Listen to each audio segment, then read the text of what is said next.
Before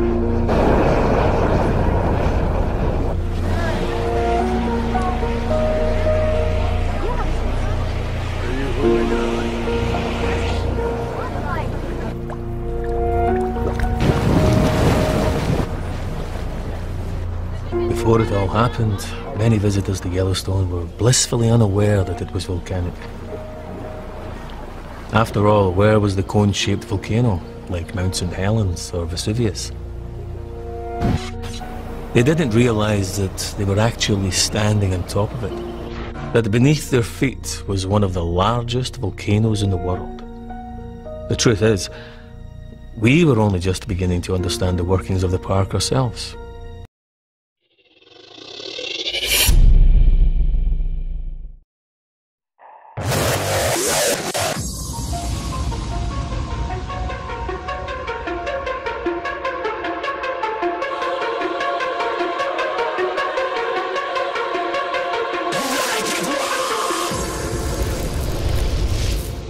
I like it raw. Raw.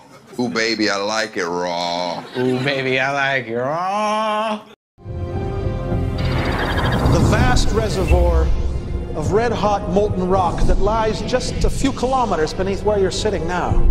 The sleeping dragon that powers all of the geysers and hot springs, mud spots and steam vents that draw people here in their millions every year.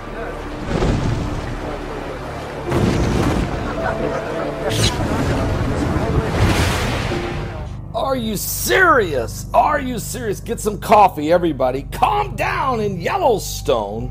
Yellowstone. Yes, and Montana. They were hit with a very strong jolt, a powerful 4.5 magnitude earthquake recorded in Yellowstone National Park in the evening last night, but it's been followed by several earthquakes, including a 2.7 all the way to 3.1.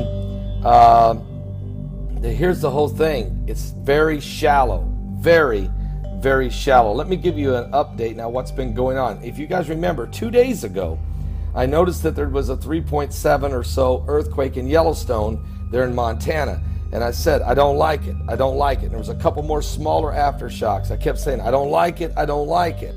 Don't let this super volcano open up and awake. The first sign of trouble will be increasing seismic activity. The ground would rise as pressure from the molten rock begins to grow. There would be a lot of ground deformation, and then if it was moving up slowly enough, we would actually start seeing large changes in the geyser basins. Yellowstone in northwest Wyoming, land of geysers, mountains, and lakes, is also sitting atop a super volcano. And it just took what scientists describe as a deep breath, causing miles of ground to rise dramatically. So what does this mean? Well, joining us right now is Michio Kaku. He is a physics professor at the City University of New York and the author of the upcoming book, Physics of the Future. Thanks so much for joining us. Glad to be on. So the last time this happened was 640,000 years ago. We're due? We are due. Forget Yogi Bear. Okay, forget Old Faithful. It's sitting on top of a sleeping giant. Now, if you're sleeping next to an 800-pound gorilla, you monitor every burp, every snore of this gigantic gorilla, because when it blows, it could destroy the United States as we know it. This is a pretty scary prospect. I want to just show people what we're talking about here when we talk about this super volcano, and we have a little thing to show you, a map with some of the details. So that's where it is. It's beneath Yellowstone. It's been there, as we know. I guess this has erupted 3 times in 2.1 million years. But what they're worried about is the fact that they say that the ground has started to swell in levels that they have not seen before, 10 inches in some places in the past year. What does that tell us? It tells us that there is activity in this supervolcano, which erupts roughly every 600 million years. And the last eruption was 640 million years ago. Oh, 640 million or 1,000? 1,000 years ago, I'm sorry, right. Because then we had some more time. Then we have some more time, right. But that's what's making us very nervous, because the cycle time corresponds to the present-day era. So every single burp, murmur of this gigantic potential supervolcano, including the rise of the sea level, has to be watched very carefully. All right, so when we talk about this, and we have pictures, pictures of Mount St. Helen erupting back in 1980. Let's just show this right now. You say that an explosion with this supervolcano under Yellowstone, and there we're seeing the Mount St. Helens, would be 1,000 times bigger than this. What type of damage are we talking about here? We're talking about immediate damage out to 100 miles from the site. That is total devastation, basically wiping out everything in sight. However, the real damage goes out to 500 miles if you include volcanic ash, poisonous gases, death of wildlife and vegetation, and that's a ring about 1,000 miles across. That's the heartline of America. It would pretty much wipe out Earth as we know it? It would wipe out the United States as we know it.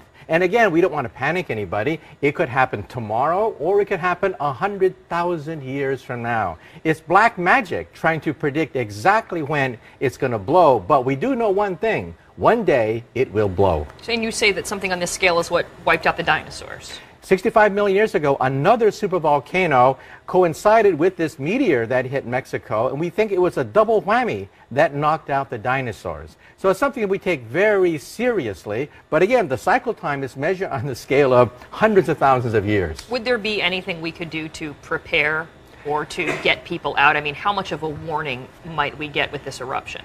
All you can do is run. You don't get much warning. What happened is the ground starts to rise, more and more earthquakes take place, more ash and volcanic gases start to be unleashed. That's about the only warning we get, because we do not have a good way to predict volcanic eruptions. Are we getting a better way to do it, or are we just at the mercy of Mother Nature? We're still clueless. We're still monitoring it very carefully, looking for the warning signs. That's why this sudden rise in the Earth, even though it's not immediately dangerous, is being looked at very carefully, because we have no experience with supervolcanoes. We've seen Mount St. Helens, we've seen Krakatoa, but a supervolcano erupting in our lifetime, we have no understanding of the scope of that thing. We just see the evidence of previous eruptions. It's amazing. So you say it could be tomorrow, it could be in 100,000 years, but it's under there. It's there, and it will happen. At one point, it will destroy North America as we know it. What you gonna do about it, Yogi? I am gonna get out of this park. Here's what's happened in the last 24 hours, all right? Now, there's been several quakes, some of them 4.6 in Indonesia, 4.5 in Fiji.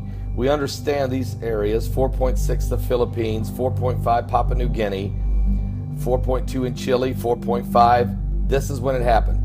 Yellowstone last night, around 6:48 p.m. Mountain Time. Here we go. A 4.5 jolt in Yellowstone National Park, followed by a 2.7. And remember, this 4.5 earthquake that hit Yellowstone in Montana was only 9.4 kilometers deep, followed by a 2.7, then another 2.6, then a 3.1. All of these earthquakes taking place within about a 3-minute period. Then the Philippines had a 4.9, and then here goes Yellowstone, 2.9. And then Arkansas, Harrison, Arkansas then must have felt the jolt, because then Harrison, Arkansas had a quake of 2.9. Then Washington State, over just not too far from the Yellowstone area, had a 3.6. Then we kept going and kept studying what was going on. Alaska had a couple quakes. We had a 4.2 in El Salvador, and a 2.9 in Ferndale, California, 3.3 in Ferndale, California, a 4.3 in Argentina, a 4.7 in Papua New Guinea. Alaska had a couple more quakes of 3.6 and 2.7, and then it happened again. Yellowstone, powerful 2.8, again very shallow. Alaska with a 2.9, Chile with a 4.4, and then Yellowstone just a few minutes ago a 2.7. So we continue to see these quakes. They're not slowing down, folks. Yellowstone National Park, Montana, Yellowstone, Montana is where this quake epicenter is, and the aftershocks continue. And remember, we're dealing here with a super volcano with the potential of an eruption. I'm not saying it's going to happen, but if, and scientists say when it goes, And who knows, that could be what? 100 years from now? 100 days from now? No guarantees on this thing. But it is a massive super volcano that is so large that it would literally destroy the northwest portion of the United States and part of southwestern Canada. That would just be from the initial eruption and the shock waves and the fire and the brimstone, the smoke and the ash would really send the United States and Canada into a dark winter for about 3 years. Vegetation would start dying. You have to understand, we're talking about a cataclysmic, apocalyptic, nearly extinction of this side of the hemisphere. The lava would shatter the Earth's surface with an explosion 10 times larger than Mount St. Helens. A hurricane of hot gases would spread out in all directions as the ash cloud reaches 80,000 feet into the air. Already larger than anything man has experienced, this would be just the beginning of a Yellowstone super eruption. Within days, a second enormous eruption would begin, then another. Soon, a ring of monstrous explosions 50 miles wide would be spewing molten rock and burning gases across the landscape. Certainly within 100 miles of Yellowstone, there wouldn't be much that was not destroyed. So this is not nothing to play with. And if you're having a 4.5 earthquake followed by a lot of aftershocks right there, you got to watch it. And I said this 2 days ago. Now, I'm not a seismologist. I'm not a meteorologist. I'm not a climatologist. I'm not a cosmetologist. I'm not an ophthalmologist or even a cardiologist. But I am I've been watching what's going on. How's that? A country preacher in the cornfields of Indiana. I can just tell you, I know what the Bible says. From eschatology is concerned, these are the types of events that the Bible spoke of. Great earthquakes. We don't know how long it's going to just sit there before it decides to go off. If sometime in the future it were to erupt, as it has before, the Yellowstone volcano would overwhelm everything within 100 miles and disrupt lives across the globe for years. Breaking news out of Yellowstone. 5 earthquakes in the last hour. The largest being a 4.5. All right, let's see if I can find it. Here's the event. 7 miles east-southeast of Grayling, Montana, 9.4 kilometers deep. There were others associated with this swarm, a 2.9, 2.8, 3.1, a 2.7, and then the initial 4.5. Looking at the seismograms right here in West Yellowstone. Let's go right to it. There it is. That's the 4.5. Those are probably the aftershocks, the 2.9. I think there was a 3. I'm sure they were felt all over the entire park. Some more of them there. Where's this one at? Holmes Hill. Let's go way over here and see what we got. Parker Peak. Absolutely. Hawks Rest. Wow, that's busy. Red Rock Ranch.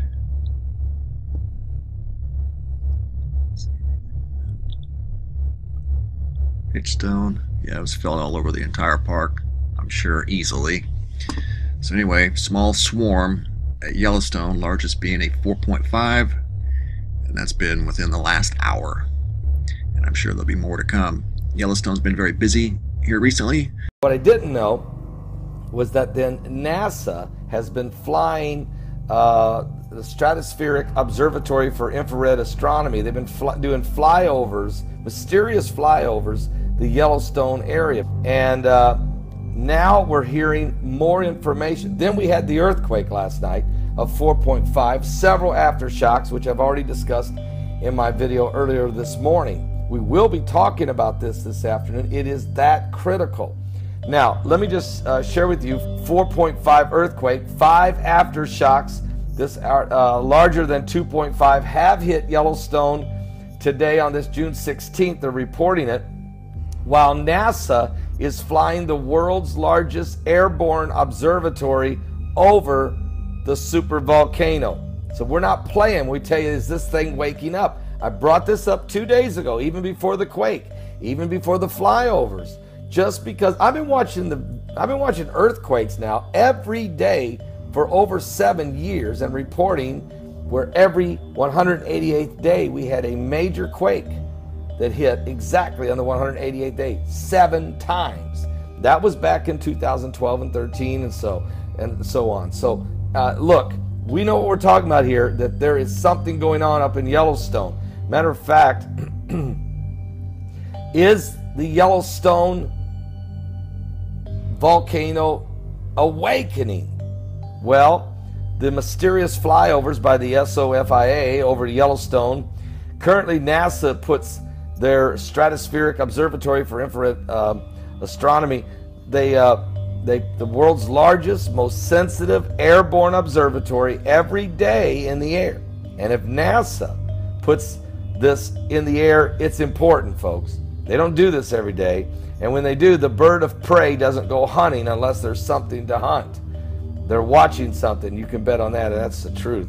Matter of fact, this is it has a 8.2 foot diameter infrared telescope, makes it possible to make scientific observations that are impossible for even the largest and highest of Earth-based telescopes to see.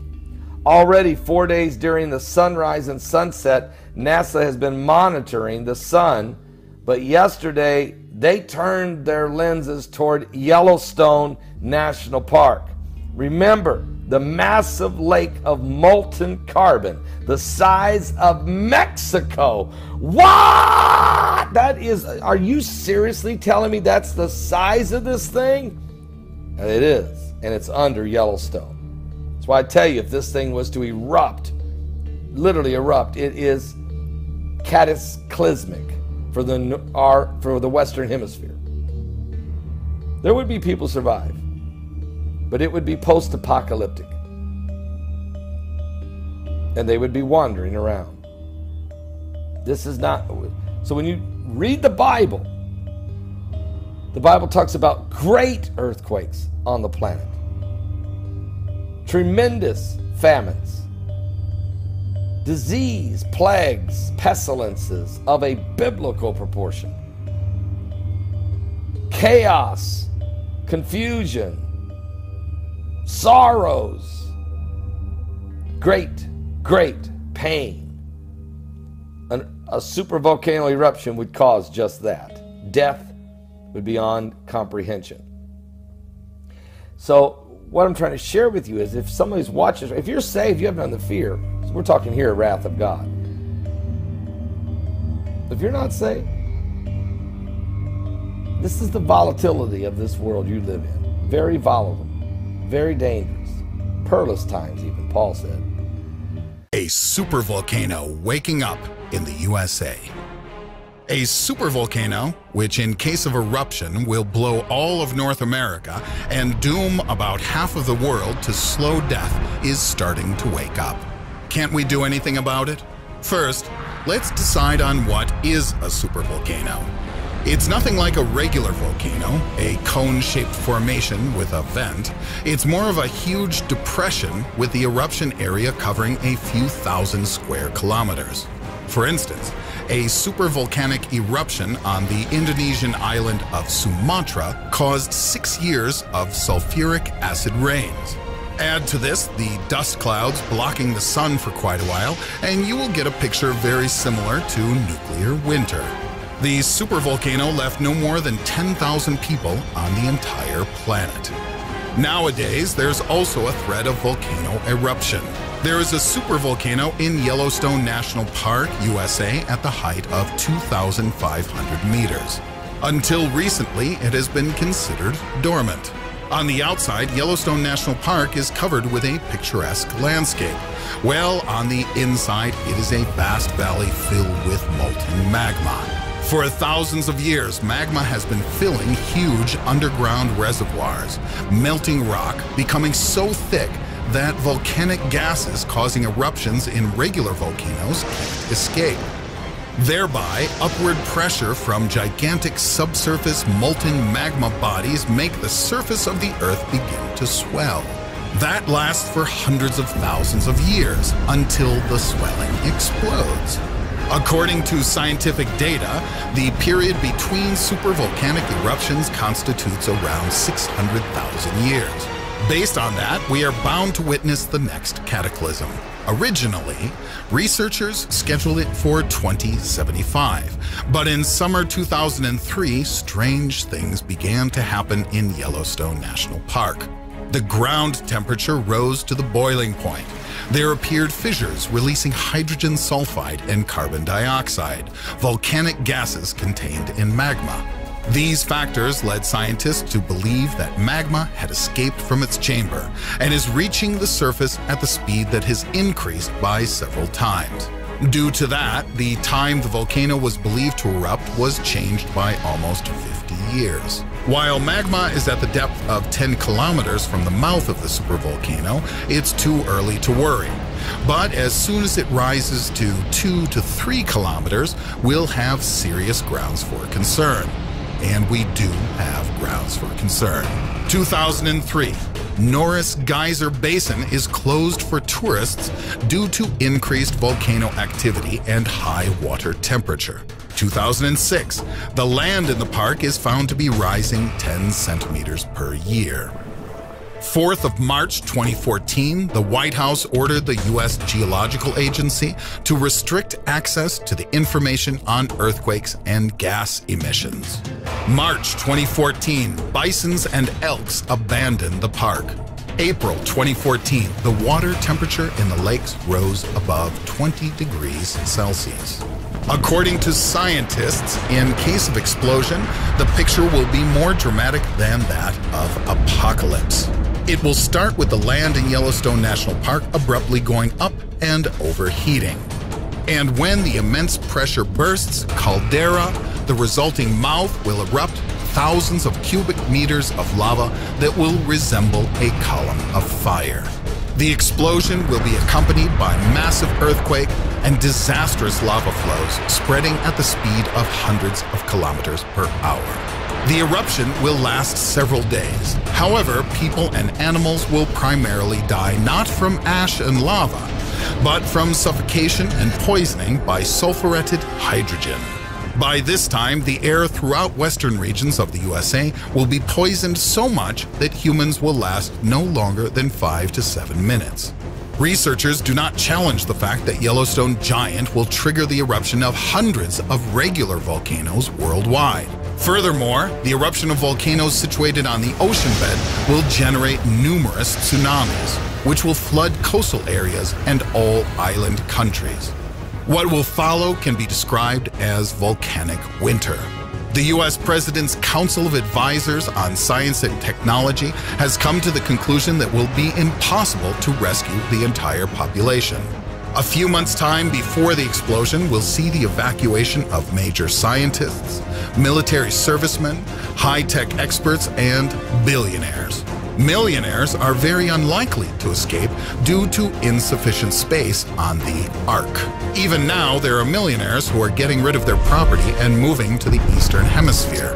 Such an Ark will presumably be the African country Liberia. That's where the passengers of the Ark will try to hole up for several years in an underground bunker.